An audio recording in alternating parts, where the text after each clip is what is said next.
Sector 9 के बीचों बीच करीब 40 साल से बसी संत रविदास कॉलोनी, जिसे हुड्डा प्रशासन ने 17 अप्रैल को तोड़ दिया।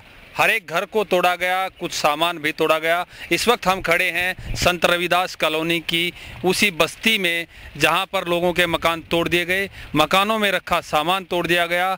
जब महिलाएं मकान को बचाने के लिए आई, सामान निकालने के लिए आई, तो पुलिस प्रशासन का इस्तेमाल करके उनको हिरासत में ले लिया गया और सामान तक नहीं निकालने दिया गया। यहाँ पर सामान बिखरा हुआ है, टंकियाँ टूटी हुई हैं, दीवारें टूटी हुई हैं, पंखे टूटे हुए हैं, मोटरसाइकिल तक टूट गई, फ्रिज जो मकान के अंदर रखा था वो भी टूट गया।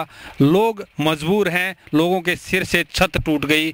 अब लोग टेंट के अंदर भरी दोपहरी में जीवन बिता रहे हैं। हमारे साथ हैं संत रविदास कॉलोनी की महिलाएं। हम जानते हैं उनसे कि वो अब किस तरीके से अपना जीवन यापन कर रही हैं। हम तो वीरमती जी है। वीरमती जी, बताएं कि आपके साथ क्या हुआ और अब आप लोग कैसे यहाँ पर? हम तो हमारे साथ बहुत बुरा हुआ जी। कति हम धूप में मर रहे हैं, हमारे बालक बच्चे मर रहे हैं, खाने को नाज नहीं है, सब के दबा दिया गया है। हमारे साथ बहुत अन्याय हो रहा है जी। बीपीएल का ऊपर इतनी स्कीम काटी जा रही है, हमारे ऊपर क्या कर रखा? हमारा कोई नहीं न कर रखा। क्या हम गरीब नहीं है के? बीपीएल के आदमी क्या गरीब नहीं है? हमारे आप लोगों की जमीन एक्वायर हो गई थी, जब एक्वायर होगी तो आप लोगों को क्या मुआवजा नहीं मिला? नहीं जी, हमने कुछ नहीं मिला है। नहीं हमने लिया, हमने तो जगह चाहिए जी, हमने कुछ नहीं चाहिए जी। आप लोगों को फ्लैट ऑफर किया जा रहा है? नहीं जी, हमारा गुजारा नहीं है फ्लैटा में। हम मन ने तो मजदूरी करा हाँ और अपना पेट पाला हाँ और अपने डांगर डोर पशु पाल कर गुजारा करे जी। हमने फ्लैट नहीं चाहिए। हमारे फ्लैट मानो इतने बड़े बड़े परिवार हैं, परिवार में हमारा गुजारा नहीं होगा। आप बताएं तो इस भरी दोपहरी में आप लोग कैसे रह पा रहे हैं? बच्चे स्कूल जा रहे हैं जी। क्या जाने में जाओ है आम है, चले रोते पीटते फिर उल्टे आ जा। हाँ नून बच्चे पढ़े, हम सारे पढ़े, अपनी हालत देख लो हमारी। आप बताइए कि यहाँ क्या आपके रोजाना के कार्य हो पा रहे हैं खुले आसमान के नीचे? जी के खुले आसमान के सबकी छत टूटी पड़ी है, पेड़ा के नीचे पड़े बच्चे, देख आधे इधर पड़े आधे इधर पड़े, घर से बेघर हो गए। कति यार जी सी खराब माटी हो रही है, हमारी धूप पड़ रही है, आधे बच्चे बीमार हो गए, बड़े बूढ़े भी बीमार हुए पड़े हैं जी। हमारी बहुत खराब माटी हो रही जी। हमारी बीपीएल के कारण पर भी कोई नहीं सुनाई हो रही जी। कहीं भी चले जाओ हमारी बीपीएल नु का है, ऐसे करते हैं नू करते हैं, हमारी कहीं भी सुनाई नहीं है जी बीपीएल पे भी। तो फिर आप लोग फ्लैट क्यों नहीं ले लेते? जब हुड्डा प्रशासन आपको फ्लैट दे रहा, मुआवजा दे रहा है, क्यों नहीं लेते? जी फ्लैट के लिए जी 25 के फ्लैट दे, उसमें 4-4 हजार किस्त बांध रहे हैं, 20 साल तक किस्त बंद है जी। कहाँ उसमें डांगर बंद है ना, पशु बंद है ना जी, बाढ़ का भी नहीं है, एक बेड भी निकलता जी। अब खाने का प्रबंध कैसे करें? जी खाने का प्रबंध ये है जी, वो कश्मीर कॉलोनी शहर माँ से, कोई गांव माँ से, कोई खाना कहीं कहीं से खाना दे के जा रहे हैं जी। जब बच्चे को हाँ जी कल साकोड़ से आया, आज कबीर बस्ती था।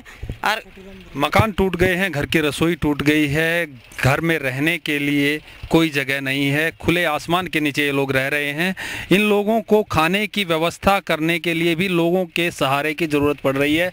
लोग आते हैं, सामाजिक संगठन आते हैं, कोई कॉलोनी आती है, खाना दे के जाती है तो खाना मिलता है। अभी फ़िलहाल ये लोग धरने पर बैठे हैं। धरना तब तक चलेगा जब तक इनको प्लॉट के बदले प्लॉट नहीं मिल जाता। हमारे साथ ऐसे ही सामाजिक संगठनों के लोग भी हैं जो इनको समय समय पर आकर मदद करते हैं और खाना खिला रहे हैं। जी वीरेंद्र जी, बताएं कि आप लोग इनकी मदद को आगे आए हैं, प्रशासन नहीं आया? प्रशासन, ये बहुत दुख की बात है जी। दो दादा परदादाओं की पीढ़ियों दर पीढ़ियों बहादुरगढ़ के जटवाड़े विश्वास साथ के बासिंदे हैं। उन लोगों को आज मैं खाना बदोश की तरह उन लोगों को रहना पड़ रहा है। अगर यदि यहाँ आके प्रशासन या अधिकारी या मंत्री कोई भी इनकी हालत को देखे ना, 5वीं क्लास से 3री क्लास से बच्चे जो +2 तक के पढ़े हुए, वो बच्चे यहाँ अपनी किताबों को देख के रो रहे हैं। यहाँ के पशु भूखे मर रहे हैं। यहाँ मतलब इतनी बुरी दयनीय स्थिति है कि मैं नहीं, यदि कोई भी आपको भी नजर आ रहा होगा, यदि कोई भी आकर देखे तो अंदर से दिल दहलने वाली स्थिति आज के दिन यहाँ है। और बीपीएल का बोलबाला जो एक हमने कागजों में, जब प्रशासन इनके लिए व्यवस्था कर रहा है, जब कोई किसी कार्य के लिए जमीन एक्वायर हो चुकी है, तब ये लोग क्यों जिद? किसी कार्य के लिए एक्वायरमेंट जमीन हो चुकी है, चौटाला सरकार में काफ़ी टाइम पहले जो मुआवजा अब तक इन्होंने नहीं उठाया है।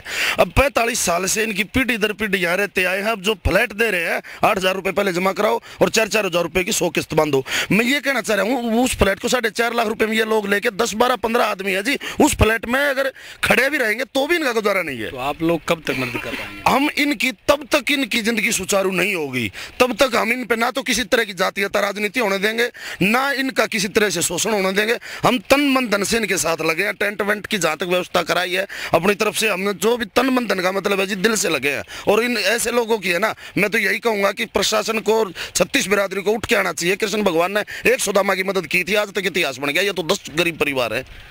संत रविदास कॉलोनी जटवाड़ा की पाना शामला ज़मीन है और इस ज़मीन पर इन लोगों को बसाया गया था। जटवाड़ा गांव ने बसाया था। इनकी मलकियत इन लोगों के नाम हो गई थी।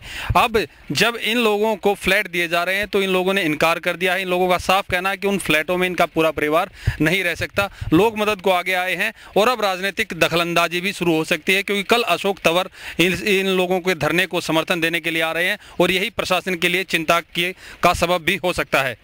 प्रवीण कुमार, पंजाब केसरी, बहादुरगढ़।